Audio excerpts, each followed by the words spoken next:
ఎవరు దావీదు ధ్యానిస్తూ ఆయనకి కొన్ని ఆశ్చర్యకరమైన విషయాలు కనబడ్డాయి. తెలుస్తుంది చూజాయిగా, కానీ చూసే కన్నులు లేవు కాబట్టి 119 కీర్తన చూడండి 18వ వచనంలో, నీ ధర్మశాస్త్రంలో ఆశ్చర్యకరమైన సంగతులు చూసినట్టు నా కన్నులు తెరువు అన్నాడు. ఏమిటి మరి ఆశ్చర్యకరమైన సంగతులు ఏంటంటే క్రీస్తుని గురించిన సంగతులే. హల్లెలూయా. ఎబ్రీ పత్రిక 10వ అధ్యాయం 1వ వచనం మనం చూస్తే, ఎబ్రీ పత్రిక 10వ అధ్యాయం 1వ వచనం చూస్తే, ధర్మశాస్త్రము రాబోచున్న మేలుల ఛాయ గలదియే గాని ఆ వస్తువుల నిజస్వరూపము గలది కాదు అంటున్నాడు కదా.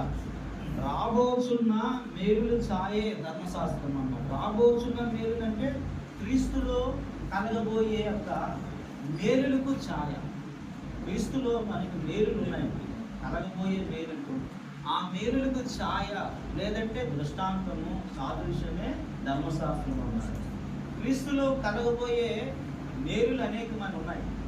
ఆ మేలుల కొరకు వచ్చిన ఎబ్రీ పత్రిక చూడండి 9వ అధ్యాయము 11వ వచనం.